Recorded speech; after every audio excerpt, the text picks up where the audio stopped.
Ketika sampai di Mekah, Raden Kian Santang bertemu dengan seorang laki-laki yang disebut Sayyidina Ali. Namun Raden Kian Santang tidak mengetahui bahwa beliau orang yang dicari. Raden Kian Santang yang telah berubah nama menjadi Galantrang Setra menanyakan kepada laki-laki itu. "Apakah kau mengenal orang yang bernama Sayyidina Ali?" tanya Galantrang Setra kepada laki-laki itu. "Iya, saya kenal, bahkan tidak hanya itu saya dapat mengantarkanmu ke tempat Sayyidina Ali," jawab laki-laki itu.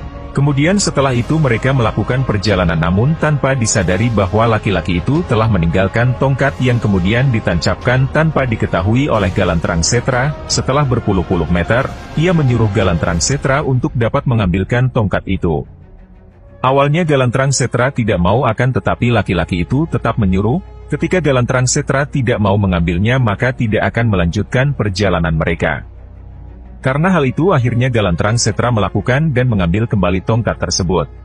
Namun ketika sampai di sana, Galantrang Setra mencabutnya dengan sebelah tangan akan tetapi tongkat tersebut tidak terlepas. Kemudian mencoba untuk mencabutnya kembali namun tidak lepas, bahkan posisi tongkat tersebut tidak berubah sama sekali. Tidak hanya itu bahkan Galantrang Setra telah mencoba dengan sekuat tenaga bahkan menggunakan tenaga batin juga.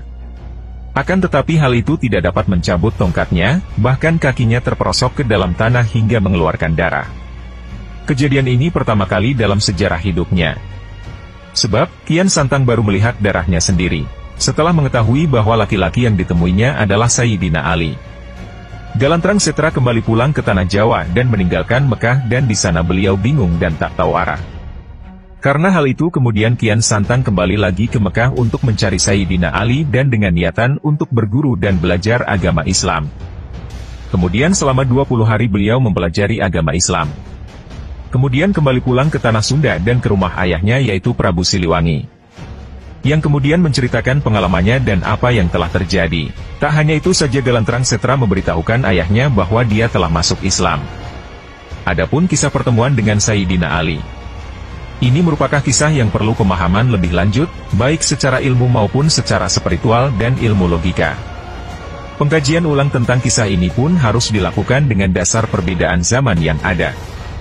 Masa Sayyidina Ali dan Raden Kian Santang ini mempunyai rentang waktu cukup jauh. Tetapi jika Allah berkehendak bukan hal yang mustahil bahwa ini bisa saja terjadi. Kisah ini pun menepis rumor bahwa Prabu Siliwangi dikejar Prabu Kian Santang untuk masuk Islam, hingga tilem di Gunung Sancang Garut Selatan seperti yang dinyanyikan Yayan Jatnika berjudul Sancang. Bagaimana bisa dikejar? Saat itu yang menyuruh berguru agama Islam adalah Prabu Siliwangi.